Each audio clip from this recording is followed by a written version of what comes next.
அல்ஹம்துலில்லாஹ், மாஷா அல்லாஹ். சிறப்பாகவும் மிக அழகாகவும் பட்டிமன்றத்தை நிகழ்த்திய அனைத்து உஸ்தாதாக்களுக்கும் ஜஸாக்கல்லாஹ் ஹைரன் கசீரா.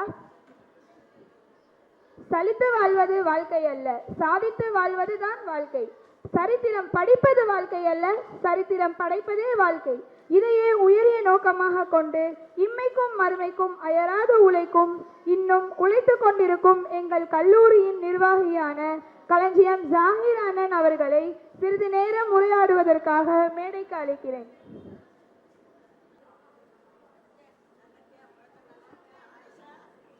அஸ்ஸலாமு அலைக்கும் ரஹ்மத்துல்லாஹி வபரகாத்துஹு.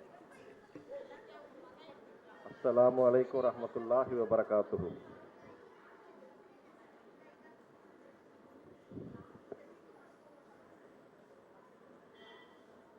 கொஞ்ச நேரத்துக்கு முன்னாடி பட்டிமன்றம் நடத்தினாங்க. இளைய தலைமுறையா அல்லது குடும்ப பெண்களான்னு சொல்லிட்டு அதுக்கு ஒரு உதாரணம் சொல்லிக்கிறேன். 1998 அந்த மதரசா ஆரம்பிக்கப்பட்டது. சின்ன லெவலில் ஆரம்பிக்கப்பட்டது. பல நிர்வாகி பல பிரின்சிபல்லாம் வந்தாங்க. பிரின்சிபல் நிறைய வந்தாங்க. நிறைய பிரச்சனைகள், சிக்கல்கள் எல்லாத்தையும் சமாளித்து 26 வருஷம் நடத்திட்டோம். அப்போ வெளியிலிருந்து பிரின்சிபல்ஸ்லாம் நிறைய சேர்த்தோம். லேடிஸ் பிரின்சிபல்லாம் நிறைய வந்தாங்க. அப்போ சிக்கல்கள் நிறைய பிரச்சனை, உள்ளுக்குள்ளேயே நிறைய பிரச்சனை வந்துக்கிட்டு இருக்கும். இதில் சமாளிக்கிறது எப்படின்னு வரப்போகும்போது, சரி நம்ம குடும்ப பெண்களே நம்ம குடும்பத்தில் உள்ளவங்களே ஒரு பிரின்சிபலாக இருந்தால் நல்லா இருக்குமேன்னு சொல்லிட்டு என்னுடைய மூத்த சகோதரி ஷக்கீலா களஞ்சியம் அவங்கள பிரின்சிபலாக வந்து அவங்க பொறுப்பெடுத்து நடத்தினாங்க. அதுக்கப்புறம் அவங்க ஒரு காலகட்டம் முடிஞ்சிடவுடனே அவங்களுக்கு என்னால் முடியாது, இதுக்கு மேலே முடியாது, எனக்கு சில வேலைகள் இருக்கு அப்படின்னு சொல்லி ஒதுங்கிட்டாங்க. அப்போ ஒதுங்கிறதுக்கு முன்னாடி என்னுடைய மனைவி 97 கல்யாணம் முடித்தோம், 98 மதரசா ஆரம்பித்தோம்.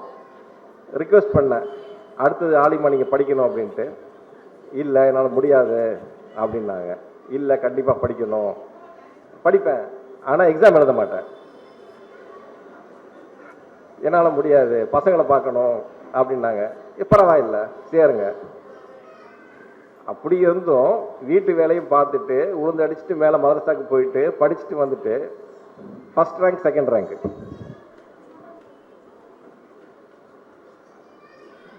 படிச்சு காமிச்சாங்க. ஃபர்ஸ்ட் ரேங்க் செகண்ட் ரேங்க் தான். 2 பேர். ஃபாய்ஸான ஒரு பொண்ணு இருக்கும், இப்போ யூஎஸ்ல இருக்க அந்த பிள்ளை. அந்த பிள்ளை ஒரு நல்ல மோட்டிவேஷன் இவங்களுக்கு மேடமுக்கு. 2 பேரும் போட்டி போட்டு படித்து ஃபர்ஸ்ட் ரேங்க் செகண்ட் ரேங்க் தான் 2 பேரும் மாறி மாறி வருவாங்க. வந்து இன்னைக்கு வந்து இந்த மதரசாவை எடுத்து நடத்திட்டு இருக்காங்க. 26 வருஷம் நடந்து முடிஞ்சிச்சு. அப்போ இதுலேருந்து என்ன தெரியுது அப்படின்னா, குடும்ப பெண்களும் படிக்கலாம், குடும்பத்தை கவனிச்சுக்கிட்டும் படிக்கலாம்.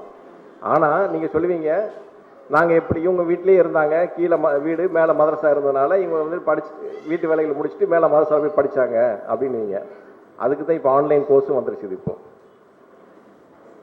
கோவிடுக்கு முன்னாடி வரைக்கும் மதரசா வந்து நம்ம பில்டிங்கில் நடத்திட்டு இருந்தோம். அதுக்கப்புறம் கோவிட் வந்ததுக்கு அப்புறம் என்ன பண்ணோம்னா, ஆன்லைன் கிளாஸை வந்து செலக்ட் பண்ணி ஆன்லைனில் மட்டும் நடத்துவோம்னு சொல்லி முடிவு பண்ணி ஆன்லைன் நடத்திட்டு இருக்கிறோம். இந்த ஆன்லைன் நடத்துறதுனால என்ன கொஞ்சம் பெனிஃபிட் நிறைய என்ன இருக்குது அப்படின்னா, வெளியூர்ல இருந்து வெளிநாடுகள்ல இருந்து மாணவிகளாக படிக்கிறாங்க. இங்கே அவங்க கன்வீனியன்ட் டைம்னால அவங்க படிக்கிறாங்க. அவங்க படிக்கும்போது இப்போ ஒரு மாணவி படிக்குது அப்படின்னா, அந்த கிளாஸ் நடக்கும்போது அவங்க தாயாரும் அவங்க பெற்றோர்களும் சேர்ந்து உட்காந்து கவனிக்கிறாங்க, அதை என்ன நடத்துகிறாங்க அப்படின்னு சொல்லிட்டு. அப்போ அவங்களுக்கும் ஒரு 25% அந்த சப்ஜெக்ட் போய் சேருது அவங்களுக்கு.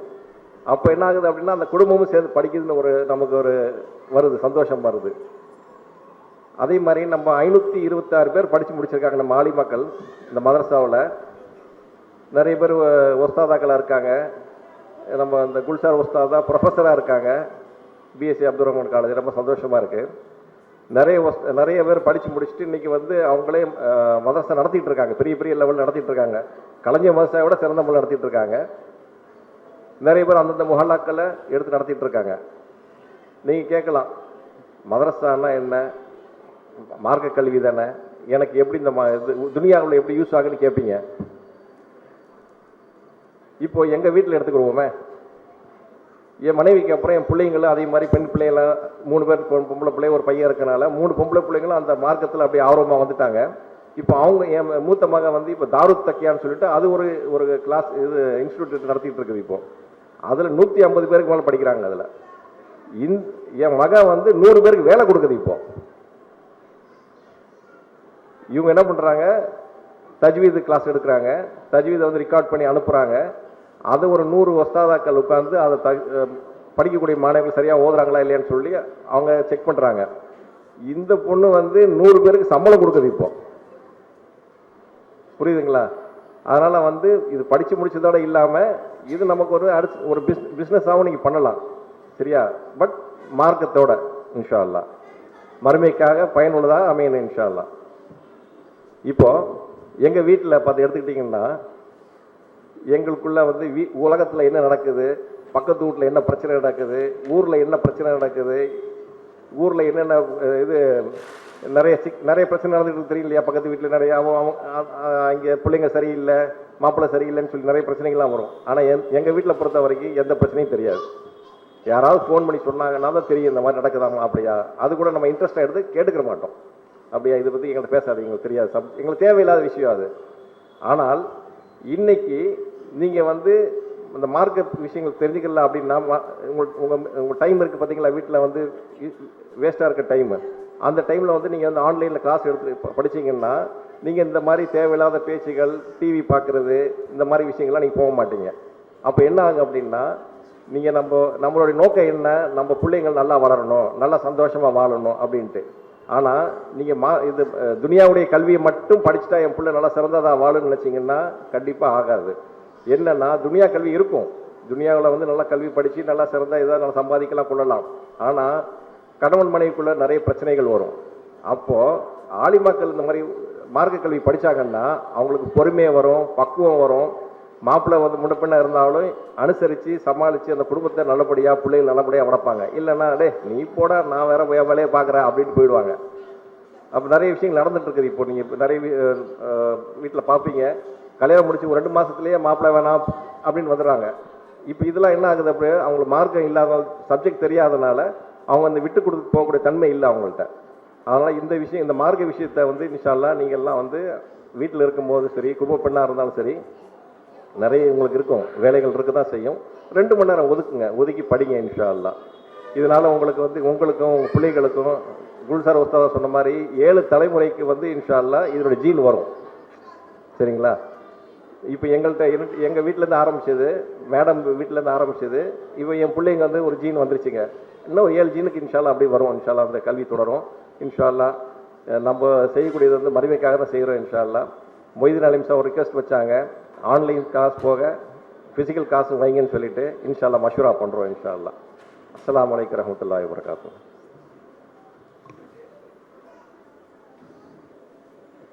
அல்ஹம்துலில்லாஹ். தங்கள் பொன்னான வார்த்தைகளை கொண்டு எங்களிடம் சிறிது நேரம் உரையாடியதற்காகவும் உங்களது உயரிய சிந்தனைகளை எங்களிடம் பகிர்ந்து கொண்டதற்காகவும் ஜஸாக்கல்லாஹ் ஹைரன் கசீரா அண்ணா. ஈமான் என்னும் இறை நம்பிக்கை 60க்கும் மேற்பட்ட கிளைகளாக உள்ளது என நபிகள் நாயகம் ஸல்லல்லாஹு அலைஹி வஸல்லம் அவர்கள் கூறினார்கள்.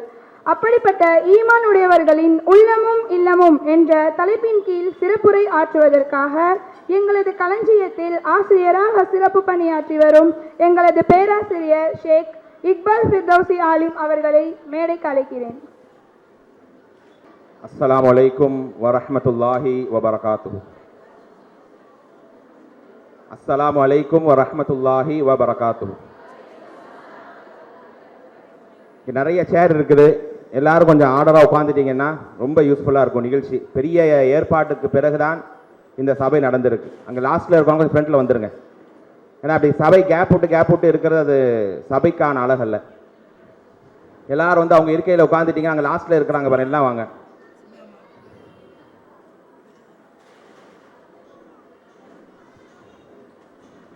ஏன்னா வந்து இத்தனை நிகழ்ச்சிகள் பயான்கள் எதுக்காகன்னு சொன்னால் நம்முடைய உள்ளத்தில் சொல்லப்படக்கூடிய செய்திகள் போய் இறங்கணும், அதற்காகத்தான். எல்லாம் வாங்க, ஃப்ரண்ட்ல வந்துருங்க, அப்படியே வாங்க. இதுக்கப்புறம் தான் முக்கியமான நிகழ்வு பட்டமளிப்புலாம் இருக்கு இன்ஷா அல்லாஹ். நஹ்மதுஹு வ நுஸல்லி அலா ரசூலிஹில் கரீம் அம்மா பஅத். அளவற்ற அருளாளனும் நிகரில்லா பேரன்புடையோனுமாகிய அல்லாஹ்வின் திருப்பெயரை போற்றி புகழ்ந்து ஆரம்பிக்கிறேன்.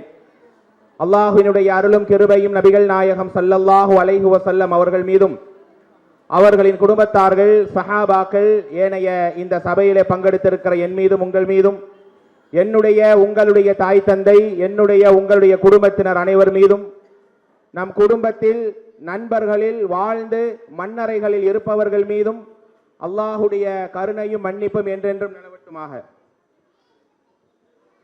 அல்ஹம்துலில்லாஹ், அல்லாஹுடைய மாபெரும் கருணையால் களஞ்சியம் சையத் முகமது தம்பி இஸ்லாமிய கல்லூரியினுடைய 26வது ஆண்டு விழாவிலையும் 11வது பட்டமளிப்பு நிகழ்ச்சியிலையும் நாம் பங்கெடுத்திருக்கிறோம். எல்லாரும் ஒரு முறை அல்ஹம்துலில்லாஹ் சத்தமா சொன்னா சந்தோஷமா இருக்கும். அல்ஹம்துலில்லாஹ். சத்தம் பத்தல. ஆரம்பத்திலிருந்து ஸ்நாக்ஸ்லேயே தான் எல்லாம் கவனமா இருக்க மாதிரி தெரியுது.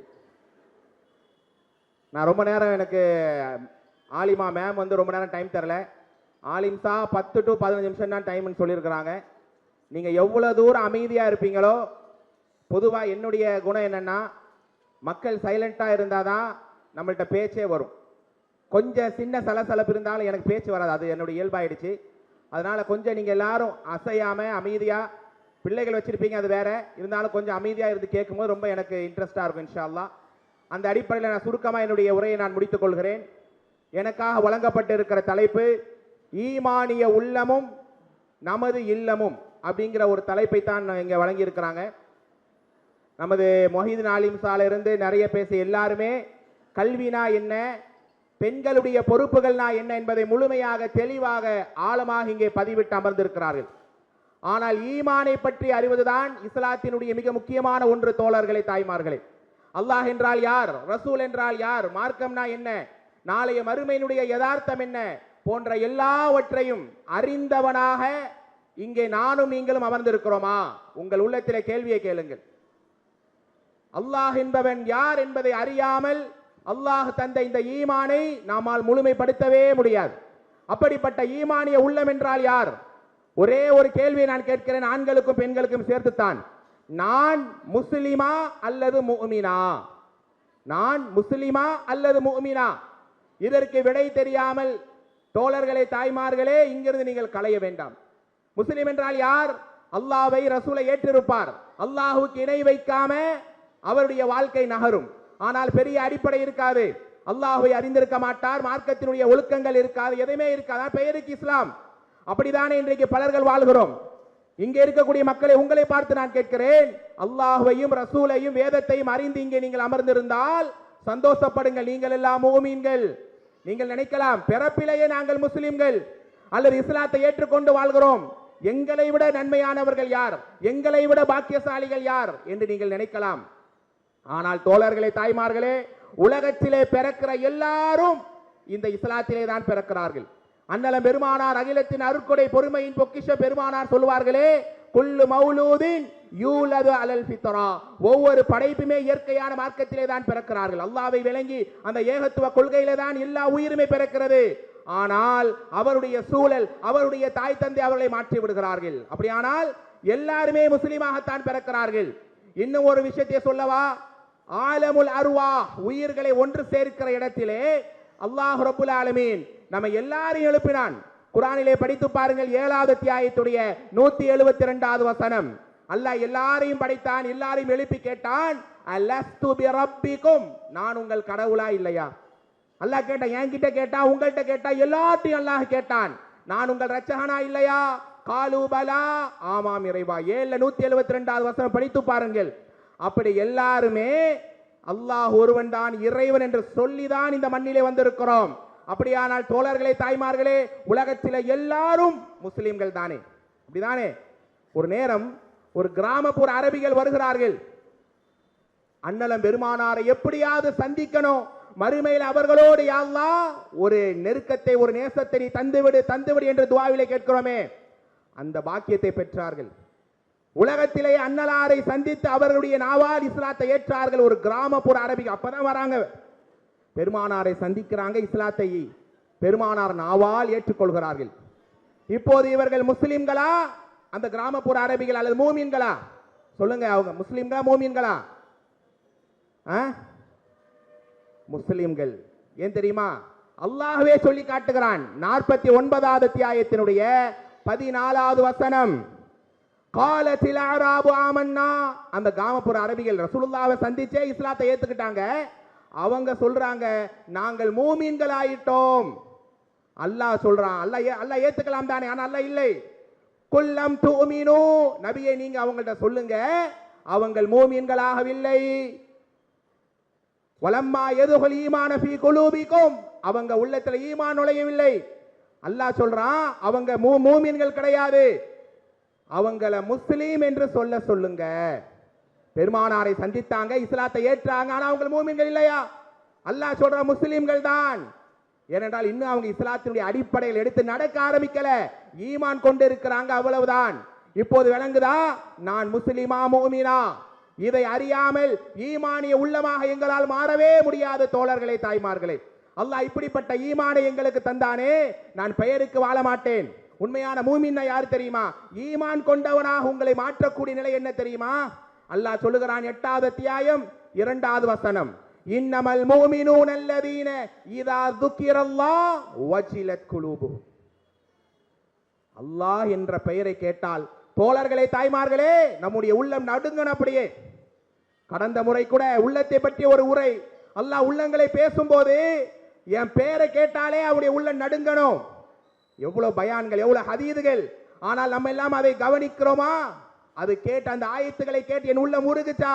வைதா துலியத் அலைஹிம் ஆயாத்துஹு, அல்லாஹ்வுடைய வேத வசனங்கள், அன்னலாருடைய பொன்மொழிகள் சொல்லப்பட்டால் ஜாதத்துஹும் ஈமான, ஈமான் அதிகரிக்கும்.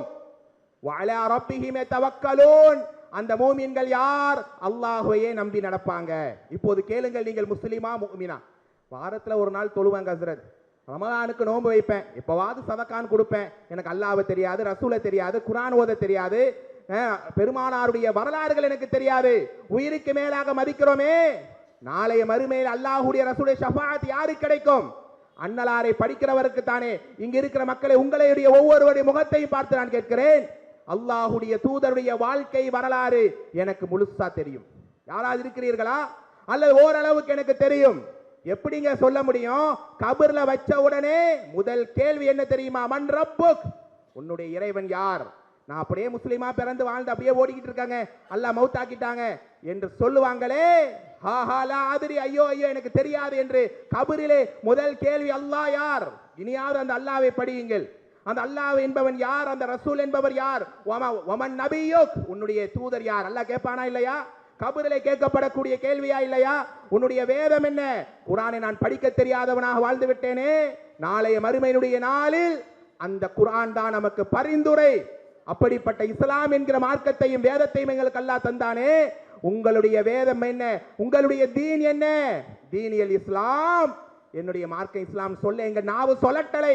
ரப்புல் ஆலமீன் அர்ஷுர் ரஹ்மான் எங்களுக்கு தரணும் என்றால் நாங்க பெயருக்கு வாழக்கூடாது. அன்பானவர்களே, அல்லாஹ்வையும் ரசூலையும் மார்க்கத்தையும் தௌஹீதையும் மறுமையினுடைய நிகழ்வுகளையும் அறிந்த மக்களாக வாழணுமா இல்லையா என்பதை உங்களுக்குள்ளேயே கேள்வி கேளுங்கள். இனி நான் பெயருக்கு முஸ்லீமாக வாழ மாட்டேன், யா அல்லாஹ் நீ நேசிக்கிற உண்மையான மூமின்களாக நான் வாழ்வேன். வீட்டுக்கு போனா ஒரே ஒரு கோரிக்கை நான் வைக்கிறேன். திருக்குர்ஆனுடைய 23வது அத்தியாயம், திருக்குர்ஆனுடைய 23வது அத்தியாயம், சூரா அல் மூமினூன், அல்லாஹ் சொல்லுகிறான், கத் அஃப்லஹல் மூமினூன், மூமின்கள் வெற்றி அடைந்து விட்டார்கள். யார் தெரியுமா? தொழுகையிலே பேணுதலோடு இருப்பார்கள், கற்பொழுக்கத்தோடு இருப்பார்கள், அமானிதங்களை பேணுவார்கள்.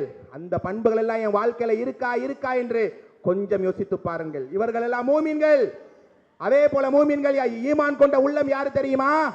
அன்னலம் பெருமானார் அகிலத்தின் அருட்கொடை, பொறுமையின் பொக்கிஷம் பெருமானார் கடைசியாக ஓதிய வசனம், 4வது அத்தியாயம் 69வது வசனம், வமை யுத்திஇல்லாஹ வர்ரசூல், அல்லாஹ்வுக்கும் ரசூலுக்கு நீங்கள் கட்டுப்பட்டால், ஃபஉலாயிக மஅல்லதீன அன்அமல்லாஹு அலைஹிம் மினன் நபிய்யீன வஸ்ஸித்தீகீன வஷ்ஷுஹதாஇ வஸ்ஸாலிஹீன் வஹஸுன உலாயிக ரஃபீகா.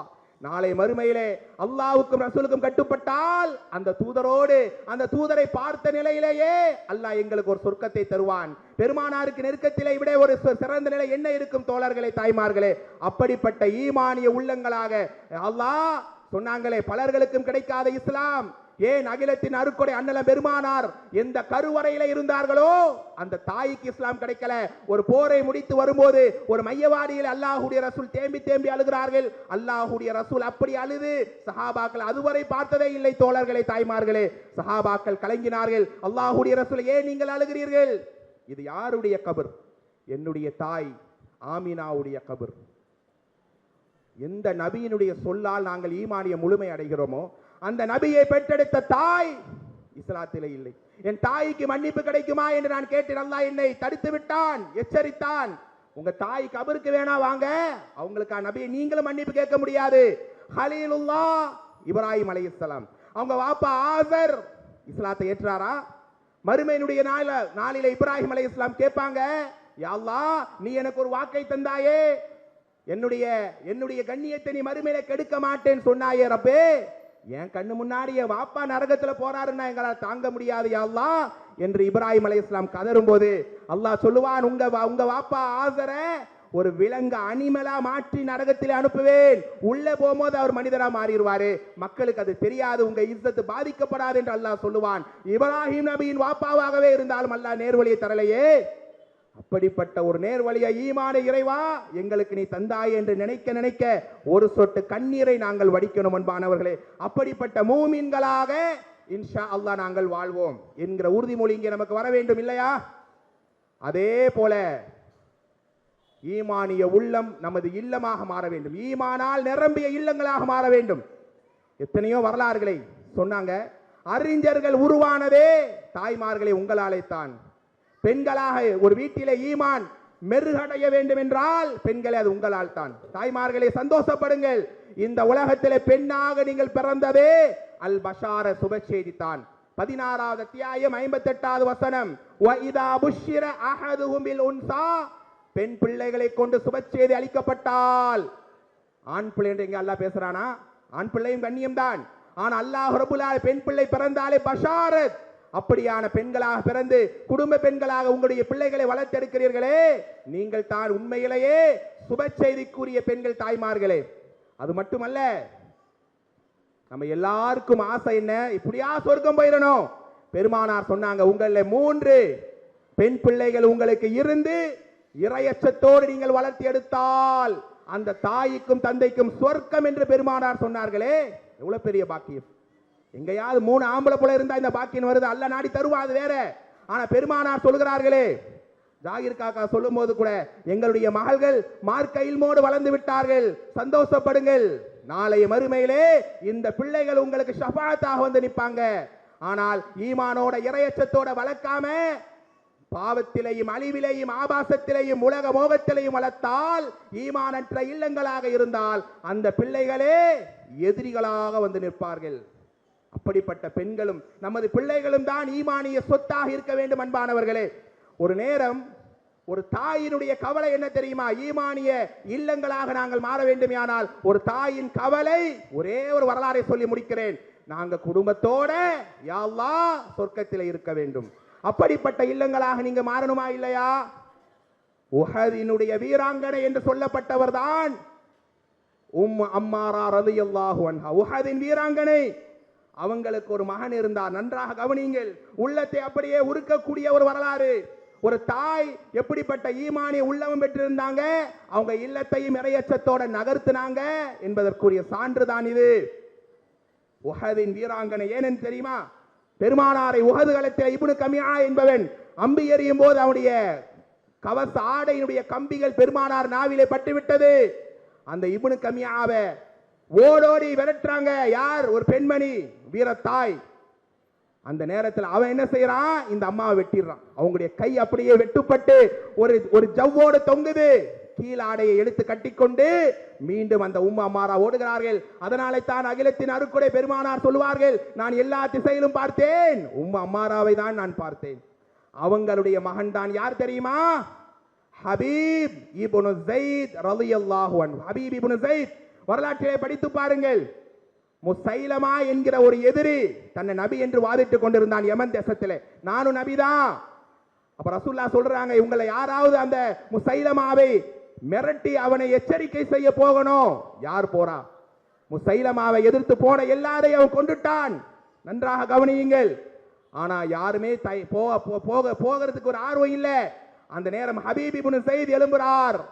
ஹபீப் இப்னு ஸைத் எழும்பி சொல்றாரு, யா ரசூலல்லாஹ், நான் முசைலமா கிட்ட போறேன், நான் முசைலமாட்ட போய் எச்சரிக்கை செய்கிறேன்.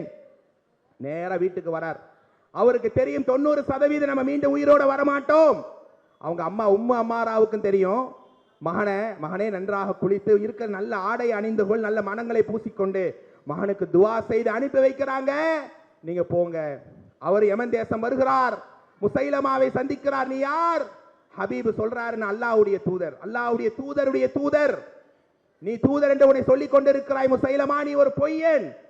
அல்லாஹ் உன்னை தண்டிப்பான். உன்னை வாக்குவாதம் தொடர்கிறது. என்ன நபின்னு ஒத்துக்கிட்டா ஹபீப் உன்னை நான் விடுறேன், காதுல கூட கேட்க மாட்டேன் என்று காதை மூடுகிறார் ஹபீப் இப்னு ஸைத். 2 கையை வெற்றான். உடலை பல காயங்களை ஏற்படுத்தி கொடூரமாக கொன்று போன ஹபீப் இப்னு ஸைதை ஒரு பொட்டலமாக அனுப்புகிறான் முசைலமா. தாய்மார்களே, இங்கே இருக்கிறீர்களே, உங்களுடைய வாழ்க்கை, உங்களுடைய உயிர், உங்களுடைய சொத்து என்றால் உங்கள் பிள்ளைகள் தானே. பிள்ளைக்கு ஏதேனும் ஒன்றென்றால் துடிதுடித்து விடுகிறீர்களே. அந்த பெத்த பிள்ளையை ஜனாசாவா பார்க்கக்கூடிய நேரம் ஒரு தாயினுடைய உள்ளங்களும் பெத்த வயிறும் எப்படியாக பதறும்.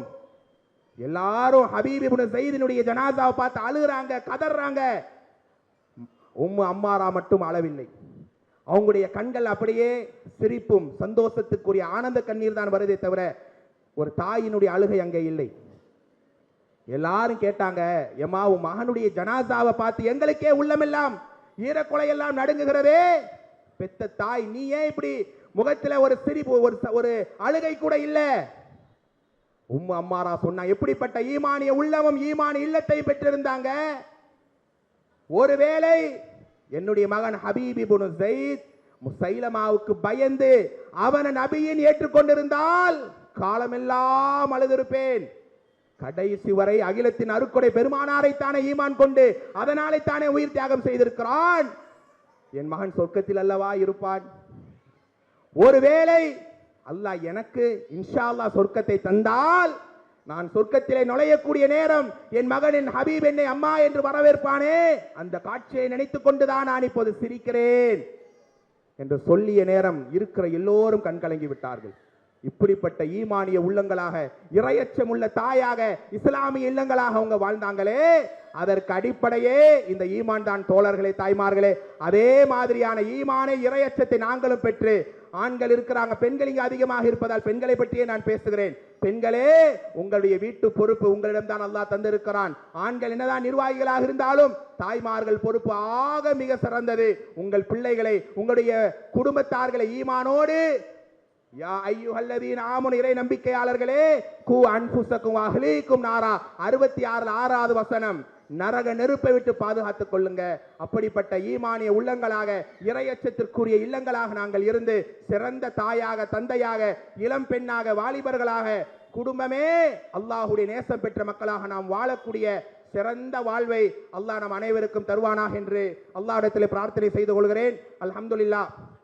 அருமையான, ரொம்ப நாள் நாங்கள் எதிர்பார்த்த ஒரு நிகழ்ச்சி. ஒரு 2 மாசத்துக்கு முன்னாடி கூட ஒரு பெரிய ஆண்டு விழா நடக்கும்போது நம்ம மேம்கிட்ட நான் சொன்னேன், நம்ம ஆண்டு விழா எப்போ நடக்க போகுது, ரொம்ப எக்ஸைட்டாக இருக்கு, ரொம்ப நாள் ஆச்சு அப்படின்னு. உடனே அடுத்து சில நாட்கள்லேயே அவங்க மெசேஜ் போட்டாங்க, நம்ம ஆண்டு விழா ரெடி பண்ணிட்டோம். உண்மையிலே ஒரு சந்தோஷமான ஒரு குடும்ப நிகழ்வை போல இருக்கிறது. குடும்பத்தோட ஆலிம்சா நீங்கள் வரணும்னு சொன்னதுனாலேயே கொஞ்சம் லேட்டும் ஆயிடுச்சு. அல்ஹம்துலில்லாஹ், அல்லாஹ்வுக்கே எல்லா புகழும். அந்த அடிப்படையில் 26 ஆண்டு அல்ல, ஜாகிர் காக்கா சொன்ன மாதிரி சதகா ஜாரியாவாக களஞ்சியம் ஃபேமிலிக்கு எவ்வளோ சொத்துக்கள் இருக்கலாம், அல்லாஹ் அவங்களுக்கு அருள் செய்திருக்கிறான் இல்லையா? ஆனா உண்மையான சொத்து எது தெரியுமா? சதகா ஜாரியாவாக சொன்னாங்களே, அவங்க குடும்பத்தில் இருந்து எத்தனையோ ஆலிமாக்கள், எனக்கு தெரிஞ்சு களஞ்சியத்தில் படிச்ச எத்தனை ஆலிமாக்கள் இன்னைக்கு தனியா மதர்சா ஆன்லைன்லயும் நேரடியாகவும் மிக பிரம்மாண்டமா நடத்துறாங்க. அந்த ஒரு ஷேர் களஞ்சியம் ஃபேமிலிக்கு இன்ஷா அல்லாஹ் வரும். தனிப்பட்ட முறையிலும் நானும் இன்ஷா அல்லாஹ் துவா செய்ய கடமைப்பட்டு இருக்கிறேன். எனக்கு தெரிஞ்ச ஒரு 18-19 ஆண்டுகள் இங்கே நாம் பணிபுரிகிறோம். ரொம்ப சந்தோஷமாக நமக்கு என்னென்ன தேவையெல்லாம் செய்து கொடுக்கக்கூடிய ஒரு நிர்வாகம். அல்லாஹ் இந்த மதரசா நம்ம கடைசி வரைக்கும் இந்த மதரசாவோட ஒரு அங்கமாக இருக்கும், நம்ம ஹயாத்தையோடு அல்லாஹ் ஆசைப்படுறோம்.